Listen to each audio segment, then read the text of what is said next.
अस्सलाम वालेकुम, मैं हूं आपका अपना शेफ जाकिर और लाया हूं बारबेक्यू प्लेटर में एक और फ्लेवर है। जी हाँ, हम मौजूद हैं हैदराबाद के सिंध म्यूज़ियम में और आप देख सकते हैं कि हर चीज़ यहाँ पे हमारे सिंध की सकाफत और उस माजी को दिखाती है कि पिछले दौर में लोग अपनी ज़िंदगियाँ कैसे गुजार सकते थे। अगर आप देख सकते हैं कि ये एक घर है, ये कोई ऐसा नहीं है कोई डिज़ाइन है या कोई सैंपल पीस बना हुआ है। पिछले दौर के लोग इस किस्म के घरों में और इस किस्म की झोपड़ियों में रहते थे और ये वो हाथ से बनाते थे। जी हाँ, ये वो हाथ से बनाते थे। बहुत अच्छा दौर था वो। और अब हम जिस दौर में खड़े हैं ये दौर तो और उससे अच्छा है, क्योंकि अब हर चीज़ मशीनरी आ चुकी है। इसी के साथ ज़हन में सोचते हुए हम बारबेक्यू के फ्लेवर के साथ आपके साथ हाजिर हैं और आज हम जो चीज़ बना रहे हैं वो है बिहारी। जी हाँ, जब बिहारी बोटी का नाम आता है तो कुछ चटपटी, कुछ गली हुई, कुछ मज़ेदार सी गोश्त का जहन में आता है, तो उसकी कटिंग सबसे कीमती होती है। मैं दिखाना चाहता हूँ आप सबको कि उसकी कटिंग, बिहारी कटिंग जो होती है, ये गाय के गोश्त का नरम हिस्सा, अंडरकट नहीं है, ये पुट या कमर का गोश्त का हिस्सा है जिसको हमने अच्छी तरीके से साफ़ कर लिया है और इसका रेशा जो है लंबाई में है। अगर हम बिहारी को लंबाई में काटेंगे तो उसको गलने में और गलाने में और पकाने में हमें टाइम लगेगा, तो हम इसको काटेंगे उसके बिल्कुल रेशे के अपोजिट। कि अगर रेशा लंबाई में ऐसे है तो हमने कटिंग बिल्कुल उसके अपोजिट करनी है ताकि हमारा जो मीट है वो बहुत अच्छे से गल जाए। और यहाँ पे दो तरीके हैं बिहारी को काटने के। नंबर एक तरीका ये है कि आप नाइफ को इस तरीके से छुरी को रख के और बहुत पतले पतले से पार्चे, ये देख सकते हैं आप मेरे हाथ में, आप इस तरीके से काट सकते हैं। एक तरीका ये है। और सेकंड तरीका इसका बिहारी का काटने का वो ये है कि आप नाइफ को थोड़ा सा तिरछा रखें और इस तरीके से काट लें। तो अब डिपेंड है कि आपको कौन सा तरीका आसान और अच्छा लगता है। दोनों तरीके आसान हैं और दोनों तरीके बहुत अच्छे हैं। मकसद बिहारी के जो गोश्त है वो एक तो ये कि बिल्कुल रूखा होना चाहिए और सेकंड जो रेशे हैं उसके वो खड़े नहीं बल्कि बिल्कुल कटे हुए होने चाहिए ताकि उनके गलने में जरा सी भी देर ना लगे। और बिहारी का असल मज़ा ये है कि अगर इसको मसाला लगा के थोड़ी देर के लिए रख दें तो और इसकी जो भरने का अंदाज़ा है वो अंदाज़ बहुत कीमती है। वो भी हम इंशाल्लाह ताला आपके साथ शेयर करेंगे कि बिहारी को भरने का तरीका।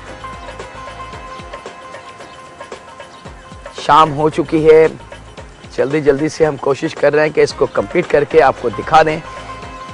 ऐसा ना हो कि अंधेरा शुरू हो जाए। और चलें इसको हम रख लेते हैं बात के लिए। यहाँ पे इस गोश्त को हम ले आते हैं अपने मिक्सिंग बाउल में और यहाँ मेरे पास मौजूद है अदरक लहसुन का पेस्ट जो लगभग 2 टेबल स्पून के बराबर, तकरीबन ½ kg का हमारे पास गोश्त का टुकड़ा था जिसको हमने स्लाइस कर लिया है। 2 टेबल स्पून उसके अंदर हमने अदरक लहसुन का पेस्ट और यहाँ पे पपीता पेस्ट जो लगभग 4 टेबल स्पून के बराबर हम इसमें शामिल करेंगे। 4 टेबल स्पून पपीता पेस्ट के साथ यहाँ मेरे पास मौजूद है खसखस। और खसखस को तरीका ये है धोने का कि थोड़े से पानी में इसको हम खोलते हैं इस तरीके से ताकि इसके अंदर शामिल जितनी मिट्टी है या जो भी कचरा है वो बैठ जाए पानी के साथ नीचे और खसखस हमें मिल जाए धुली हुई। और ये खसखस लगभग मेरे पास जो खसखस थी वो थी 30 ग्राम। 30 ग्राम खसखस हम शामिल कर देंगे।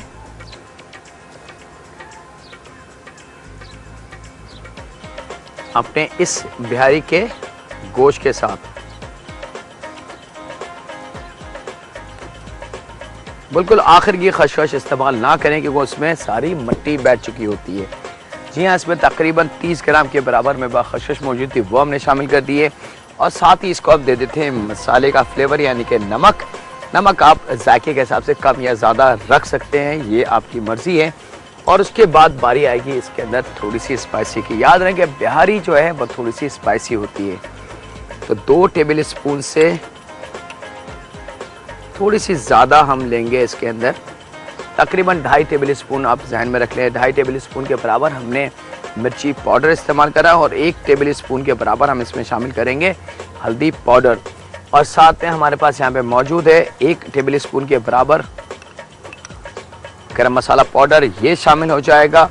और यहाँ पे हम लेंगे इसके अंदर ज़ीरा पाउडर जो लगभग 1 टेबल स्पून के बराबर होगा। तो 1 टेबल स्पून के बराबर ज़ीरा पाउडर, जी हाँ 1 टेबल स्पून के बराबर हल्दी, 1 टेबल स्पून के बराबर गरम मसाला पाउडर, तकरीबन 2.5 टेबल स्पून के बराबर हमने इसमें शामिल करी है पिसी हुई लाल मिर्च। नमक जायके के हिसाब से हम दे सकते हैं। और इन सारी चीज़ों को हम बहुत अच्छी तरीके से करते हैं मिक्स। और साथ में इसके इस्तेमाल होगा थोड़ा सा ऑयल, जो लगभग 4 to 5 टेबल स्पून के बराबर हमने इस्तेमाल करा है। यहाँ पे मौजूद है जनाब मेरे पास दही हम इस पे यूज़ करेंगे लगभग 4 टेबल स्पून के बराबर। और 4 टेबल स्पून दही के साथ हम शामिल करेंगे इसमें लेमन जूस जो होंगे 2 अदद। बीज की परवाह ना करें क्योंकि ये बारबेक्यू है, इसमें से जब ये अंगारे पे सिकता है तो बीज खुद ब खुद गिर जाता है। अगर बड़े लेमन है तो हमने 1 लेना है, लेकिन अगर छोटे हों और जूस कम हो तो हम उसमें 2 लेमन के बराबर जूस इस्तेमाल कर सकते हैं। और थोड़ी सी यहाँ पे हम लेंगे इसमें धनिया लगभग अगर बहुत बड़ी गड्डी है तो बिल्कुल क्वार्टर का क्वार्टर, और अगर दरमियानी गड्डी है तो उसका हमने क्वार्टर इस्तेमाल करना है। बारीक चॉप करके हमने धनिया को शामिल कर देना है अपनी बिहारी बोटी के अंदर। और साथ में पुदीने के पत्ते, जी हाँ जिस मकदार में हम धनिया का इस्तेमाल करेंगे उसी मकदार में हम शामिल करेंगे इसमें पुदीना। ये थोड़ा सा है बिहारी का रूटीन, जो रेगुलर बिहारी बोटी आप लोग खाते हैं उससे थोड़ा सा अपग्रेड करके, ताकि जायके में थोड़ा सा इजाफा हो सके। और इन सारी चीज़ों को हमने मिक्स कर देना है।